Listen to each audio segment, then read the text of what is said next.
Hello students, now today we start the new problem of free body diagram in which we have two masses m1 and m2, in which m1 is placed over the table and m2 is freely hanging through a massless string passes over a pulley.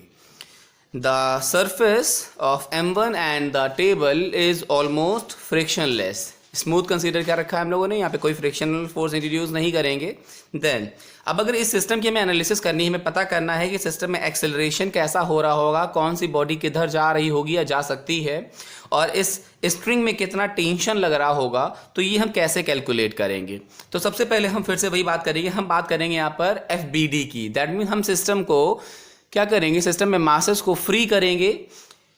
Free करने के बाद उसमें सारे के सारे forces introduce करेंगे और फिर उसके रिजल्टेंट को फाइंड आउट करेंगे. अब अगर मैंने यहाँ पर m1 और m2 को कुछ इस तरीके से हैंग कर रखा है, तो अगर मैंने कहा m2 को इस तरह से हैंग करने की वजह से सिस्टम का एक्सेलरेशन हमने रिलेट कर लिया कुछ इस तरह. मैंने कहा सिस्टम का रिजल्टेंट एक्सेलरेशन कुछ इस तरीके से हो रहा है कि m2 मास बॉडी नीचे जा रही होगी और m1 जो है वो स्लाइड करता हुआ पुली की तरफ आ रहा होगा. तो ये एक्सेलरेशन कितना होगा, और क्योंकि ये एक्सेलरेशन यहाँ पर हो रहा होगा, ये वेट अपना एक्सर्ट कर रहा होगा जिसकी वजह से स्ट्रिंग में टेंशन आ रहा होगा. तो मैंने कहा कॉमन स्ट्रिंग है m1 से जो m2 को जोड़ रही होगी, तो जो टेंशन आएगा तो इसको हमने यहाँ पर T बोल दिया. इसके अगेंस्ट में अपोजिट में टेंशन यहाँ पर इंट्रोड्यूस हो जाएगा, क्योंकि कॉमन स्ट्रिंग है तो यही टेंशन आगे पास ओवर होगा. तो मैंने कहा ये T हो जाएगा इधर और इसके अपोजिट में ये T हो जाएगा, क्योंकि मैं मालूम है किसी भी स्ट्रिंग में टेंशन जो लगता है वो उसकी एजेस में, उसके लास्ट कॉर्नर्स के अपोजिट डायरेक्शन में एक्ट करता है. तो अब बेटा हम क्या करेंगे, स्टेप बाय स्टेप. सबसे पहले हमने यहाँ पर FBD ऑफ m2 इंट्रोड्यूस कर दिया. तो हम यहाँ पर इस FBD ऑफ m2 एक्सप्लेन करेंगे नाउ. अब हम क्या करेंगे, सबसे पहले m2 को सिस्टम से अलग करके फ्री करके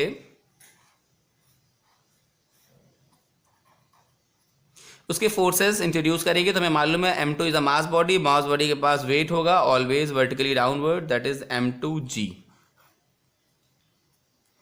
m2g को यहां पर बैलेंस कर रहा होगा ये टेंशन जो ऊपर की तरफ एक्ट कर रहा होगा स्ट्रिंग में. सो ये हो जाएगा बेटा टेंशन यहां पर T. अब जैसा कि हमें दिख रहा है कि अगर एक्सेलरेशन हमने सिस्टम में इस तरह से ले रखा है कि m2 mass body downwards move कर रही है, तो रिजल्टेंट एक्सेलरेशन डाउनवर्ड हो जाएगा.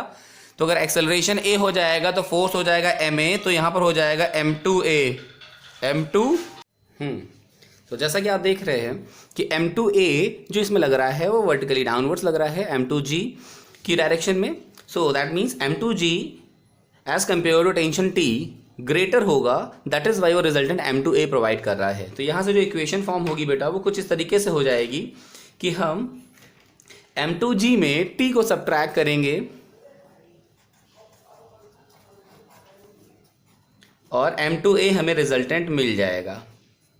ये बन जाएगी बेटा हमारी first equation, that is m2g minus T is equal to m2a.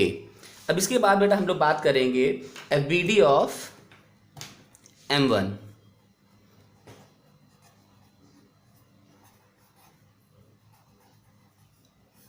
FBD of m1 के लिए क्या करेंगे हम, अब m1 को हम सिस्टम से फ्री कर देंगे, अलग से लाकर इंट्रोड्यूस कर देंगे.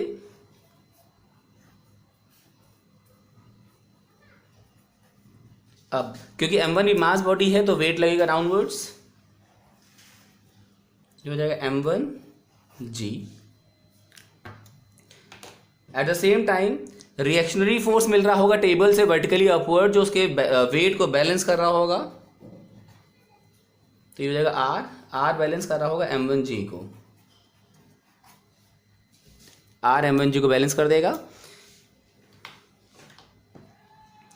m1 ब्लॉक के वन साइड टेंशन एक्सर्ट हो रहा है T, और क्योंकि सिस्टम एक्सेलरेट कर रहा है in the direction of tension A acceleration से, तो यही हमें रिजल्टेंट फोर्स दे देगा. क्योंकि हमें मालूम है अगर एक्सेलरेशन A होता है तो फोर्स होता है ma, तो ये हो जाएगा हमारा m1a.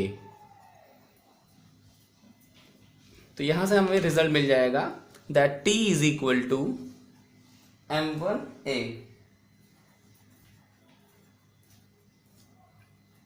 ये बन जाएगी हमारी बेटा second equation. Now we have equation first and equation second. Equation first और सेकेंड से अगर देखा जाए तो हमारे पास केवल दो अननोन थे, एक था टेंशन टी और एक था acceleration a. So when we have two equation and two unknown then we can easily calculate the acceleration and tension by the equation. So by the second equation we can put the value of t in the first equation. By putting the value of t, result will become, now एक minute मैं बात करता हूँ by equation first and second. अगर first और second equation को हम आपस में कंपेयर करें तो t की वैल्यू पुट कर देंगे फर्स्ट में, so it will come m2g minus T की जगह पुट कर देंगे बेटा हम लोग m1a is equal to m2a. So a वाले टर्म एक साथ कर देंगे तो हमारा यहां से आ जाएगा m1 plus m2a is equal to m2g. यहां से आगे हमारा m1 plus m2a is equal to m2g. So by default यहां से a कितना आ जाएगा, यहां से हमें a मिल जाएगा m2g upon m1 plus m2. अब देखिए ज़रा ध्यान दीजिए इसमें कि जो हमारा आ रहा है a is equal to m2g upon m1 plus m2, इसमें m1 m2 और g ये ऑल द थ्री क्वांटिटीज हमारे लिए वेल नोन है. तो ऐसे में हम a एक्सेलरेशन जो आ रहा है वो कैलकुलेट कर लेंगे. सिमिलरली अब इस एक्सेलरेशन की वैल्यू अगर हम यहाँ सेकंड इक्वेशन में पुट कर देंगे then in terms of m1 m2g हमें टेंशन भी मिल जाएगा. तो ये एक FBD की पर बेस प्रॉब्लम थी जिसको हमने नॉर्मली फोर्स को बॉडी को फ्री करके इंट्रोड्यूस किया और उसके बाद इक्वेशंस बनाकर उनकी वैल्यूज कैलकुलेट कर ली. तो ये था बेटा फ्री बॉडी डायग्राम का एक टाइप प्रॉब्लम. अब इसके बाद हम फ्री बॉडी डायग्राम पर बेस अनदर टाइप की प्रॉब्लम के बारे में डिस्कस करेंगे.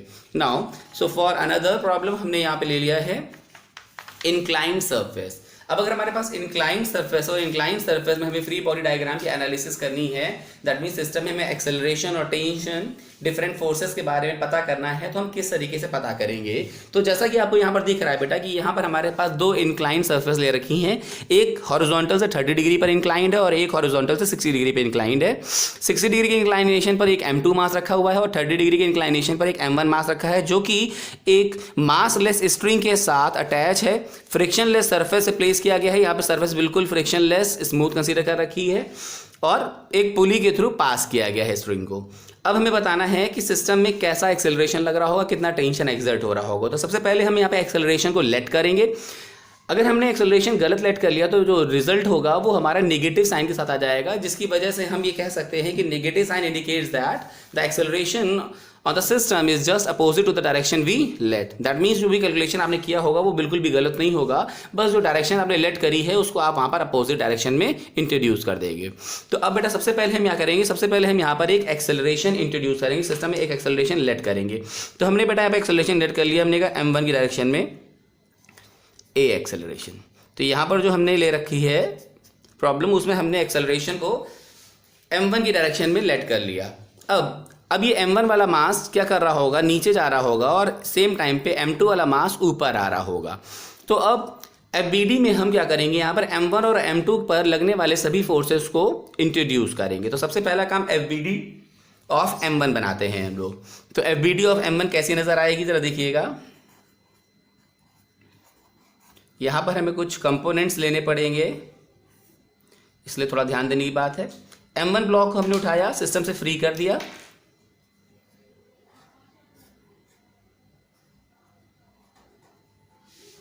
m1 ब्लॉक किस इंक्लाइनेशन पे था बेटा, उस इंक्लाइनेशन को यहाँ पे शो कर दे रहे हैं. m1 ब्लॉक था 30 डिग्री के इंक्लाइनेशन पे. तो अगर बात करें m1 मास बॉडी है तो वेट ऑलवेज वर्टिकली डाउनवर्ड्स लगेगा. तो बेटा ये वेट m1g ये वर्टिकली डाउनवर्ड्स आ गया इस तरह से. अब बेटा यहाँ पर अगर हम m1 पर नॉर्मल ड्रॉ करेंगे, जिस प्लेन में वो है इंक्लाइन प्लेन में है, तो नॉर्मल कैसा जाएगा, इस तरह से जाएगा. तो जो नॉर्मल ड्रॉ होगा बेटा यहाँ पे वो कुछ इस तरीके से होगा. ये नॉर्मल एक्सिस हो गई, बहुत ध्यान से देखिएगा, ये नॉर्मल एक्सिस हो गई. अब नॉर्मल एक्सिस के बारे में बात करें तो वो कितने एंगल पर आ रही होगी. तो मैंने कहा कि अगर ये एंगल 30 डिग्री है तो बाय डिफ़ॉल्ट ये 90 डिग्री होगा, क्योंकि ये वर्टिकल एक्सिस जाएगी और हॉरिजॉन्टल एक्सिस एक दूसरे को कट करेंगे तो ये 90 डिग्री हो जाएगा. अब अगर ये 90 डिग्री है, ये 30 डिग्री है, तो ये हो जाएगा 60 डिग्री। दैट मीन्स ये एंगल बन जाएगा हमारा 30 डिग्री। तो हमेशा ध्यान रखिएगा, जो वेट लग रहा होगा वो हमेशा सरफेस के नॉर्मल से वही एंगल ड्रॉ करेगा जो इंक्लाइनेशन ड्रॉ कर रहा होगा हॉरिजॉन्टल से। तो अब बेटा यहाँ पे क्या कर सकते हैं हम, अब यहाँ पर m1g के कंपोनेंट भी कर सकते हैं। तो m1g के कंपोनेंट करने पर जो अलोंग द एंगल एक्सिस जाता है बेटा वो हॉरिजॉन्टल कंपोनेंट कहलाता है। ये हो जाएगा m1g cos 30। कंपोनेंट करना बेटा हमने प्रोजेक्टाइल वाले चैप्टर में सीखा था। और जो उसके परपेंडिकुलर जाता है बेटा, रेफरेंस एक्सिस से परपेंडिकुलर जाता है बेटा, वो वर्टिकल कंपोनेंट हो जाता है बेटा। ये हो जाएगा हमारा m1g sin 30। अब m1g sin 30 लग रहा है बेटा आपका इंक्लाइंड सरफेस पर डाउनवर्ड्स, और m1g cos 30 लग रहा है इंक्लाइंड सरफेस पे नॉर्मली इनवर्ड्स। अब जो नॉर्मली इनवर्ड्स लग रहा है वो बेटा सरफेस से लगने वाले नॉर्मल रिएक्शंस के थ्रू बैलेंस हो जाएगा। तो यहाँ पर जो नॉर्मल रिएक्शन लग रहा होगा, मैंने कहा ये हो गया आपका R1, मैंने बोल दिया 2, क्योंकि इधर वाले में R1 हो जाएगा, इधर वाले में R2 हो जाएगा, 2 हो जाएंगे, इसलिए मैंने यहाँ पे R1 से इंट्रोड्यूस कर दिया है। R1 क्या कर रहा होगा, m1g cos 30 को बैलेंस कर रहा होगा। ये R1 बैलेंस कर रहा होगा m1g cos 30। नाउ क्योंकि ये जो स्ट्रिंग लगी हुई है जो m1 और m2 कनेक्ट कर रही है, इनके एंड टर्मिनल्स, सॉरी जो इनके एंड पॉइंट्स होंगे, इन पर टेंशन लग रहा होगा। कॉमन स्ट्रिंग है तो कॉमन लग रहा होगा, मैंने कहा टेंशन T इधर इधर, अपोजिट में यहाँ पर the tension T। Common string है तो टेंशन सेम आ रहा है पूरी स्ट्रिंग में। अब यहाँ पर टेंशन भी हमें इंट्रोड्यूस करना पड़ेगा। तो टेंशन किधर लग रहा है बेटा, इस तरफ लग रहा है, मैंने कहा T। और रिजल्टेंट मोशन किधर हो रहा है बेटा, अगर एक्सेलरेट इधर कर रही है, बॉडी इस तरफ कर रही है, तो एक्सेलरेशन आ जाएगा इस तरफ। तो मोशन अगर a एक्सेलरेशन से इस तरफ हो रहा है तो फोर्स कितना हो जाएगा, ma, दैट मीन्स m1a। अब देखिए रिएक्शनरी फोर्स तो m1g cos 30 से बैलेंस हो गया। अब जो इंक्लाइन सरफेस में फोर्सेस हैं वो हैं m1g sin 30 और t, जिनका रिजल्टेंट मिल रहा है हमें m1a। तो यहाँ पे देखिए अगर रिजल्टेंट m1a जो है वो m1g sin 30 की तरफ लग रहा है, दैट मीन्स m1g sin 30 जो है वो टेंशन t से क्या होगा, ग्रेटर होगा। और यही हमें यहाँ पर रिजल्टेंट इक्वेशन दे रहा होगा, क्या यहाँ से आ रहा होगा हमारा m1g sin 30 minus t gives m1a। इसको मैंने यहाँ पे फर्स्ट इक्वेशन बना लिया। अब देखिए जो अभी आपने नॉर्मल प्रॉब्लम सॉल्व करी थी उसमें और इसमें कुछ खास फर्क नहीं है, बस यहाँ पर थोड़ा सा ये फर्क आ गया कि यहाँ पर ट्रिग्नोमेट्रिक फंक्शन sin 30 cos 30 ये सब इंट्रोड्यूस हो गए हैं, जिनकी वैल्यू हमारे पास नोन है। तो बाकी कोई फर्क नहीं आएगा, बाकी टेंशन एक्सेलरेशन निकालने के टेक्निक्स बिल्कुल सेम होंगे, सेम तरीके से सॉल्व करेंगे, बस केवल sin 30 cos 30 जैसे टर्म यहाँ पर इंट्रोड्यूस हो जाएंगे। अब बेटा हमने m1 FBD देख ली, अब हम FBD ऑफ m2 देखेंगे यहाँ पर। तो FBD ऑफ m2 कैसे करेंगे, क्या करेंगे देखिए ज़रा। सो FBD ऑफ m2 FBD बनाने के लिए बेटा हम m2 ब्लॉक को क्या कर देंगे, सिस्टम से फ्री कर देंगे।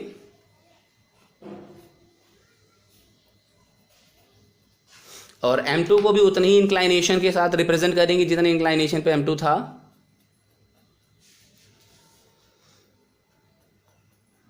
That is 60 degree. सिमिलरली यहां पर भी नॉर्मल ड्रॉ कर देंगे बेटा। वेट हमेशा वर्टिकली डाउनवर्ड ही लगता है, तो वेट डाउनवर्ड लग गया m2g। अब अगर ये 60 डिग्री है बेटा तो अगेन ये एंगल भी 60 डिग्री होगा, क्यों होगा अभी बताया था आपको ना। अगेन हम m2g के कंपोनेंट कर सकते हैं, तो कंपोनेंट करेंगे तो बेटा इधर आ जाएगा हमारा हॉरिजॉन्टल कंपोनेंट m2g cos 60 और वर्टिकल कंपोनेंट इधर चला जाएगा m2g sin 60। m2g cos 60 को इंक्लाइन सरफेस रिएक्शनरी फोर्स लगाकर बैलेंस कर देगा, तो यहाँ पर आपका रिएक्शनरी फोर्स आ जाएगा R2। दैट मीन्स ये R2 जो है वो क्या बैलेंस कर रहा होगा, ये R2 बैलेंस कर रहा है हमारा m2g cos 60। तो जो ये आपके m2 मास ने अपने वेट का एक कंपोनेंट जो उस इंक्लाइन सरफेस के नॉर्मली इनवर्स एक्सर्ट किया था, उसको उसके रिएक्शनरी फोर्स ने, मतलब इंक्लाइन सरफेस के रिएक्शनरी फोर्स ने बैलेंस कर दिया होगा। टेंशन बेटा हमारा मिल रहा था ऊपर की तरफ, तो टेंशन हमें ऊपर की तरफ मिल जाएगा। अब क्योंकि m2 मास ऊपर जा रहा था, मतलब रिजल्टेंट एक्सेलरेशन a से ऊपर की तरफ हो रहा था, तो फोर्स कितना हो जाएगा ma, दैट इज m2a। अगर M2A towards the tension T लग रहा है, दैट मीन्स T की वैल्यू M2G sin 60 से क्या होगी, ग्रेटर होगी। तो यहाँ से इक्वेशन मिल जाएगी बेटा हमें T minus M2G sin 60, T minus M2G sin 60 must be equal to M2A। तो बेटा ये बन गई हमारी सेकेंड इक्वेशन, इसको हम सेकेंड इक्वेशन बोल देंगे। अब now again we have two equations, M1G sin 30 minus T equal to M1A and T minus M2G sin 60 equal to M2A। Now by equation first and second अगर हम बात करें तो हमारे पास केवल दो अननोन है, एक है टेंशन T और दूसरा एक्सेलरेशन A।